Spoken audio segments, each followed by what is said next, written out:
Rocket science meets political science, and inspiring cosmic images from JWST. You're listening to Are We There Yet?, the radio show exploring space exploration. Hi, I'm Brendan Byrne. President-elect Donald Trump is picking his new cabinet as his administration eyes another 4 years in the White House. His previous term saw big moves in space, from a commitment to land humans on the moon through NASA's Artemis program to the first commercial mission to launch NASA astronauts. So what's ahead for the next term? We'll speak with Planetary Society's Casey Dreyer about how NASA and commercial space companies may fare during Trump's next administration. Then, from images of galaxy clusters to stars deep in our universe, the James Webb Space Telescope has captured detailed cosmic images from billions of miles away. We'll speak with Florida Tech's Eric Perlman about some of his favorite images from JWST and how the telescope changed the way we look towards space. That's ahead on Are We There Yet? With President-elect Donald Trump now returning to the White House as the 47th President of the United States, NASA will get a new administrator. This crucial role, as well as other roles like the relationship between the Vice President and the National Space Council, could determine how the U.S. approaches space policy and exploration over the next 4 years and beyond. But what did NASA look like under the Trump administration during his first term as president? And what could it look like over the next few years? Here to answer those questions and talk about how policy can shape space exploration is Casey Dreyer. He's the Chief of Space Policy at the Planetary Society. Casey, welcome back to the show. Thanks for having me. Good to be back so soon. Casey, before we start thinking about space policy under another Trump administration, I'm wondering if you could just take us back to the first Trump term. And what were some of the highlights of space policy under Trump 45? The first Trump administration was very unusually productive in terms of its space policy. Highlights, I think, obviously, the establishment of the Space Force as a new branch of the armed services. You had the implementation and pursuit of Artemis, the Artemis Accords, and then a number of space policy directives coming from the White House that aimed to streamline regulations, clarify certain types of approaches to space development, space power, and then also reconnaissance and communication. So it was a very unusually productive and broadly accepted. It was not a partisan set of priorities that came out of it, as evidenced by the subsequent Biden administration didn't roll back any of those space policy directives or reformulate the Artemis program. Did those policies kind of carry over into the Biden administration? And indeed they did, you're saying, right? Absolutely. And Artemis in particular, I always like to emphasize, that was the first lunar program that really survived a presidential transition since Apollo went from Lyndon Johnson to Richard Nixon in 1969. Arguably, you could even say that Nixon barely accepted it. He took the landings and then wound down the program. So that pass off from one Republican administration to Democratic was a very successful demonstration, again, of the smart bipartisan policy that the people who worked for the first Trump administration established in terms of policy development. I know Jim Bridenstine, who was NASA's administrator under the first Trump administration, got a lot of credit and kudos for doing that. Was the way that Bridenstine tackled policy, did he look to make sure that it extended throughout multiple terms, and that was the strategy of it, and that's why it worked? I guess what I'm asking, Casey, is who can we credit this policy transfer from one administration to the next? Certainly, Jim Bridenstine was a very important part of that. I would add Scott Pace, who is the executive secretary of the National Space Council. The National Space Council itself was reconstituted under the last Trump administration. And Mike Pence, who was the vice president under the first administration, also just personally loved space and took a very active role in space policy and establishing space policy. Obviously, they can be quite partisan individuals. They're all Republicans. But very importantly to me, they all truly respect and value space and NASA. And again, space is not a hyper-partisan part of government. There's no innate Republican or Democratic platform on space exploration. And that also makes it a lot easier. It became an opportunity, and I think it was embraced as an opportunity by the individuals who participated in that administration's first space term to really drive some opportunities for compromise and broad embrace of these values. We know that this was a very politically divisive election. Do you foresee that space policy will continue to remain partisan? And can it be used as that olive branch to try to bridge divides between a very polarized Democratic and Republican Party going into this next presidential administration? This is where we start to run into prognostications that we don't really have a lot of information yet. The key things to watch will be who the Trump administration appoints into these roles. So who is going to be the NASA administrator, the deputy administrator? Who's going to be the executive secretary of the Space Council? J.D. Vance is a very different person than Mike Pence in a lot of ways, and so far has not expressed any sort of innate interest in space. Does that mean he will develop it? It could. That would be great, or show some hidden side. But we just really don't know who the individuals are. They tend to be rather late appointees after you go through some of the major government agencies. But that's something to surely watch. And I very much, again, hope it is, and it certainly can be. One of my things that I worry about going forward is that space, which has been blessedly nonpartisan for so long, may, by the dint of its prioritization and attention garnered, particularly with the Mars program, potentially in the next administration, could itself induce partisan opposition by the mere fact that it's embraced by the head of the Republican Party. It'll naturally kind of be more easily opposed by the opposition parties. I want to get into kind of what you're observing in the future. But before we get to that, you mentioned something about Pence and Vance. And I remember during the 2016 election, Mike Pence was in Florida and the Space Coast quite often campaigning there. He did have a very prominent role, as you mentioned, in space policy, made a lot of visits to Kennedy Space Center for human space flight.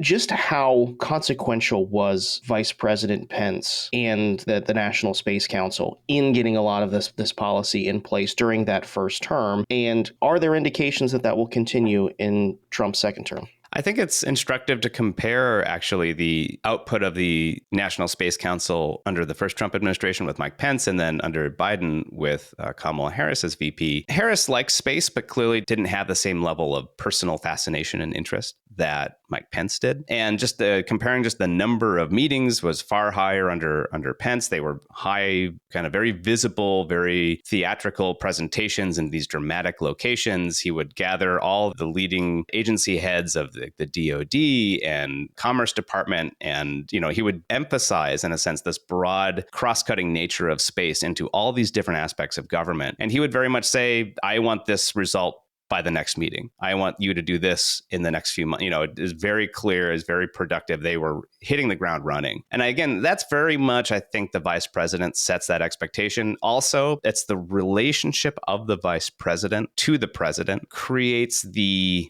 ability to move policy through the system. The vice president doesn't have any formal role in the executive branch. They succeed based on the implied closeness and alignment with the president himself. So Pence was very much that, obviously up until the very end of the first Trump administration. And it'll remain to be seen how the relationship evolves between Vance and Trump himself, but also, again, where Vance wants to put his energy towards. He may like it, but will he put his limited amounts of time and energy to prioritizing that? That's what we will look for. And I think that's what we will start to see as we move forward, how quickly they embrace some of these things. Or I guess we should just acknowledge this now, right? That you have this Elon Musk role floating around in this very unusual, potentially very powerful, but again, ahistorical way that makes it hard to model exactly what the outcome of that will be. I do want to acknowledge how difficult it is to predict the future, and you do not have a crystal ball here. So, but you did mention Elon Musk and this focus on now Mars. Do you anticipate an even greater focus on human spaceflight than the previous administration? I do think that's a likely outcome here. It's worth dwelling on. Elon Musk has become clearly at the moment one of Trump's favorite people. He is exerting quite a bit of influence, or at least input, into Trump himself. They seem to have a very positive and close relationship. And obviously, Elon Musk really did a lot of work to get Trump reelected. And now you have this situation where you have,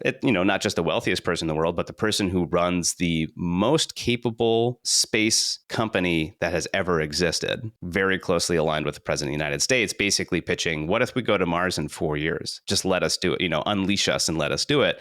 That could be a really exciting thing. for human spaceflight. Where science and all the other aspects of NASA fall in beyond this becomes a much more open question, and will really, I think, rely on who that NASA administrator is, and then what the goal of NASA will be really in this administration. But I think we can already see human spaceflight, and in Trump himself, whenever he speaks extemporaneously about space, you'll notice he always talks about Mars and humans to Mars. And Trump is nothing if not intuitively very capable of understanding the power of symbols and the symbolic power of, sending Americans to Mars before anyone else. While everyone else is going to the moon, we have Americans at Mars. Obviously, by the end of his second term, even better, right?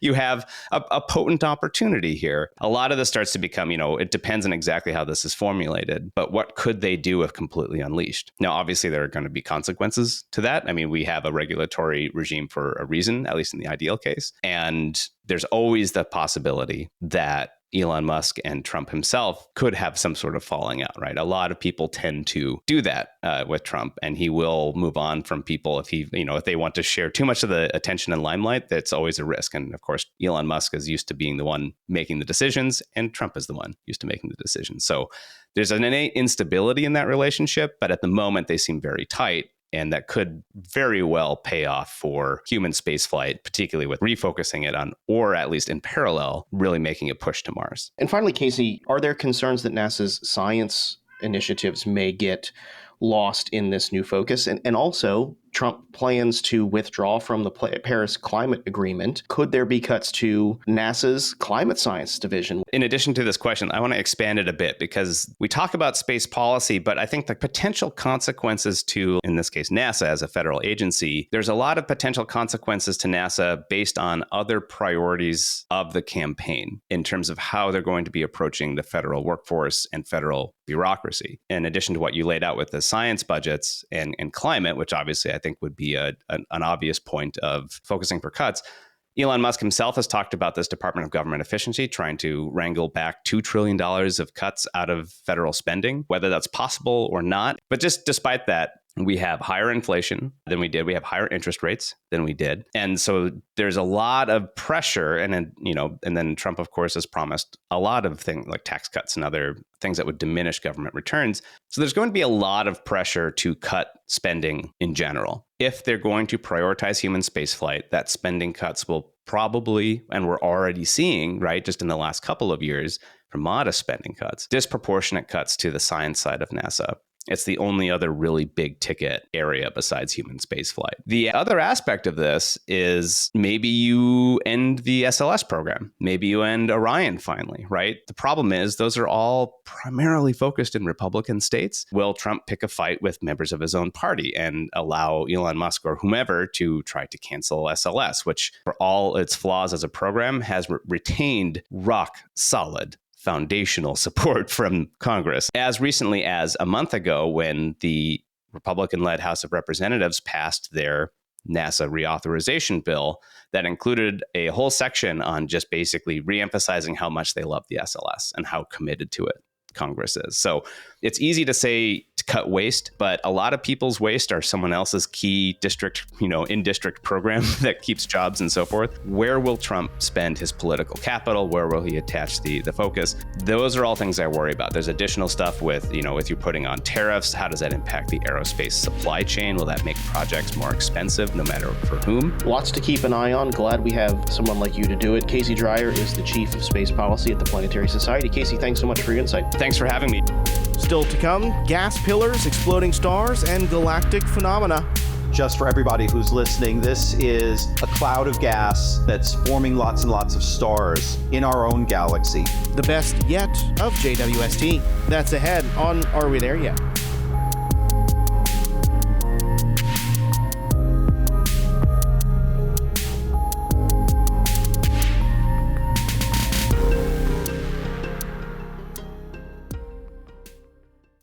You're listening to Are We There Yet? I'm Brendan Byrne. In 2021, the James Webb Space Telescope launched a mission to peer deeper into our universe and farther into our cosmic past than ever before. Liftoff from a tropical rainforest to the edge of time itself, James Webb begins a voyage back to the birth of the universe. From peering into the atmospheres of exoplanets to capturing the formation of new stars, JWST data has reshaped the way scientists study our universe, and its images allowed the public to see into the beauty and wonder of our cosmos. Here to talk more about JWST's impact and share his favorite images of late from the telescope is Eric Perlman. He's a professor of physics and space sciences at Florida Tech. Eric, always great to have you on the show.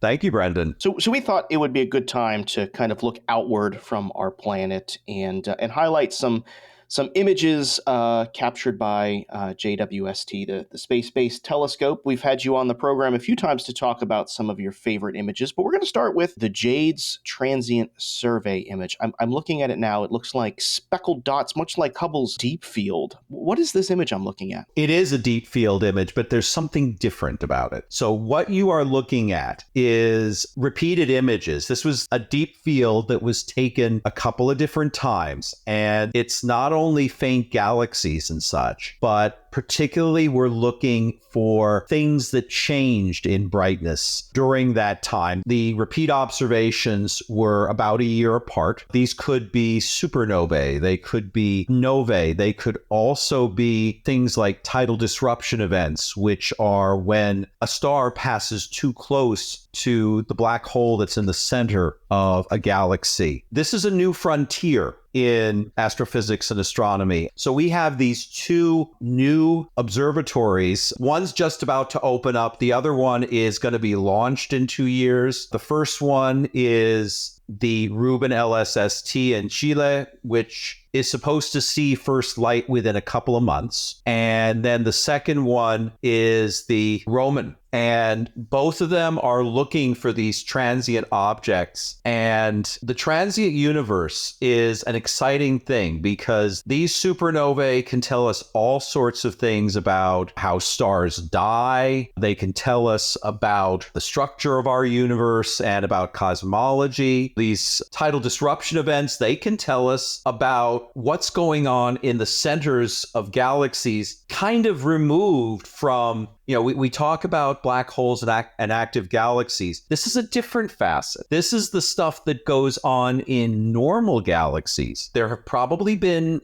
these kinds of events in our galaxy, once every 10,000 to 100,000 years. The reason why we can see them here is because if you're looking at, say, a few 100,000 galaxies like you're looking at in this image, you're going to get a few of these tidal disruption events. Eric, I'm looking at this image. There's two things about this image that really jump out at me. One is that each of these little specks is a galaxy, and it makes me feel very, very small.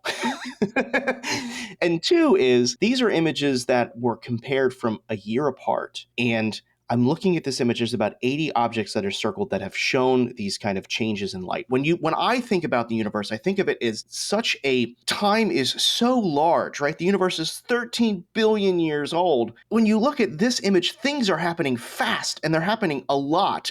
And so it's wild. That's exactly right. These are events that happen on the kinds of timescales that we understand. And these are the births and deaths of stars. And these are exciting things happening around supernovae. There's a set of 3 images, just examples of these circled objects. And you can see what has changed, what some of these objects are. Each one of them is a supernova. You can see they're in different locations in galaxies. They're at different times of the universe. And it's just really exciting. And it's a thing we don't think about. Let's talk about another image, Eric, the question mark galaxy. This is a gorgeous image, but what am I looking at here? You're looking at a couple of things. I'm going to have to talk about the foreground and the background in this image. Okay, the foreground is a cluster of galaxies. And when you're looking at that image, those are the galaxies that are in white because of the way they did the colors. That foreground cluster is more or less your run-of-the-mill cluster of galaxies. that happens to be in the universe now. But what it's doing is that it is lensing the light from some background galaxies, and one in particular, this question mark galaxy. It's lensing it multiple times. And so you have these multiple images of this galaxy that have been lensed to make them look like a question mark. And visually, it's just amazing. When you say lens, what do you mean? Gravity bends light. And so what you're looking at is the effect of the gravity from all of these galaxies and also from the gas that's in that cluster. And it's bending the light from this background galaxy that we call the question mark. That's also kind of wild to think about, that there's these forces that are bending light and you're able to observe them through this telescope. That is absolutely wild. Right. If we talk about that one, and if we talk about this PLCK G16 5.7 and supernova Hope, you have this cluster of galaxies in the foreground, and in that particular case, the cluster has kind of two centers, and each of them is bending the light so that you see an arc with multiple images of galaxies. And the neat thing there too is that in one of those galaxies that you see multiply imaged, there's a supernova. All right, Eric, we have to talk about this, and I'm so glad it is on your list because it was one of my favorite images from the Hubble Space Telescope, and I am so glad that astronomers are making additional observations of the pillars of creation. Tell me about why this one is so near and dear to your heart. First of all, as you said, it's a gorgeous image. Just for everybody who's listening, this is a cloud of gas that's forming lots and lots of stars in our own galaxy. And you've got these three pillars, which when looked at in infrared light, you can see all of these gases, all of the forming stars and all of the gas regions peeking out. The neat thing about it is that, so Webb, because it's an infrared telescope, can peer behind the obscuring gas that Hubble couldn't see through, right? Hubble, if you look at some of these pillars, the inner part of them appeared dark with maybe just a few light streaks through that. And of course, you have to wonder, well, what's there, right? Is this just a region where there is no starlight, or is there something blocking the starlight? Well, when Webb looks at it and sees the stars and sees all of these filaments in the gas structure. And it sees that first because it has better resolution, and second because it's an infrared telescope. So when it looks in the infrared, it just cuts through the obscuration. It's really fascinating and beautiful. One of the neat things also is that